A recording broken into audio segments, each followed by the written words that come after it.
Assalamualaikum warahmatullahi wabarakatuh. Sobat YouTube, bertemu lagi di channel saya.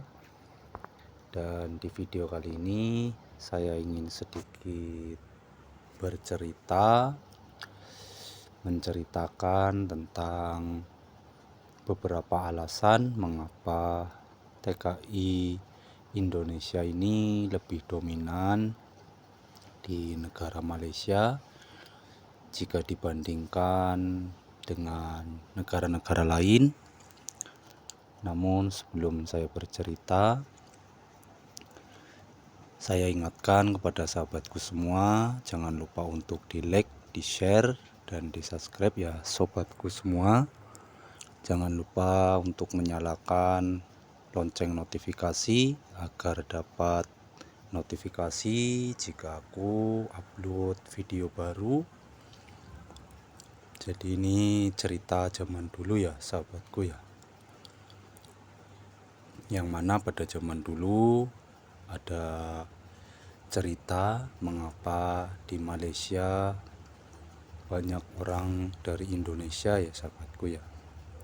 Jadi konon ceritanya pada zaman dulu orang dari Indonesia lah yang pertama datang ke Malaysia ya, sebelum dari negara lain seperti Vietnam atau mungkin Pakistan atau Bangladesh ya. Jadi Indonesia sudah terlebih dahulu masuk ke Malaysia.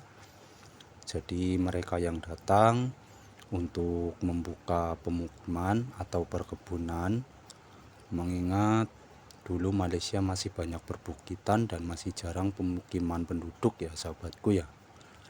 Yang mana mereka menyebutnya dengan babat alas ya, atau membuka sebuah pemukiman atau tanah untuk bercocok tanam ya, yang mana ia akan membersihkan dari rumput-rumput liar, kemudian ia gunakan untuk bercocok tanam ya sahabatku ya. Yang mana pada tahun itu belum ada peraturan visa ataupun paspor. Jadi mereka hanya cukup naik speedboat atau kapal sayur untuk sampai ke Malaysia ya sahabatku ya. Dan konon katanya orang Indonesia sudah ada di Malaysia sebelum ada pendataan penduduk ya sahabatku ya. Konon ceritanya mereka yang lebih dulu masuk ke Malaysia rata-rata adalah orang Minangkabau ya sahabatku ya, dari Sumatera Barat, dan juga disusul oleh orang Kerinci dari Jambi. Dan seiring bergantinya tahun, setelah ada dimulai pendataan penduduk, pada waktu itu mereka yang berasal dari Indonesia pun diizinkan mohon IC atau tanda kependudukan ya sahabatku ya. Jadi oleh kantor imigrasi, pendatang asing tersebut disarankan untuk mohon IC ya sahabatku ya, yang mana IC dibuat untuk warga asing tersebut dibagi menjadi dua warna untuk membedakan antara asli kelahiran Malaysia atau pendatang ya sahabatku ya. Yang mana imigrasi mengeluarkan IC merah untuk pendatang dan biru untuk yang asli kelahiran Malaysia. Dan konon ceritanya untuk pendatang yang memiliki IC merah tersebut, maka ia bisa menetap di Malaysia ya sahabatku ya, layaknya penduduk asli Malaysia, dan juga bisa pulang ke Indonesia sebagai penduduk asli Indonesia. Namun seiring bergantinya tahun, undang-undang terus diperbaharui ya sahabatku ya. Dan kabarnya mereka yang memiliki IC merah diberi pilihan oleh imigrasi. Jika ingin menetap di Malaysia, maka imigrasi menganjurkan untuk tukar IC dari warna merah ke warna biru ya sahabatku ya.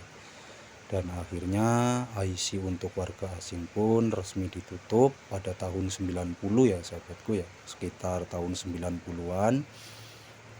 Menurut cerita di Malaysia juga ada kampung Jawa yang mana penduduknya adalah orang asli Jawa ya sahabatku ya, yang memiliki dua identitas yaitu IC dan KTP. Menurut cerita sebagian orang Malaysia adalah keturunan orang Indonesia ya sahabatku ya. Namun karena yang tua-tua sudah tiada, maka tak banyak yang tahu bahwasanya atuk-atuk mereka adalah orang Indonesia ya sahabatku ya. Walau Malaysia tak seluas Indonesia, namun Malaysia ini adalah negara yang cukup maju dan memiliki perekonomian yang cukup baik. Bahkan kabarnya ringgit Malaysia juga digadang-gadang memiliki nilai tukar yang gak kalah dengan dolar ya sahabatku ya.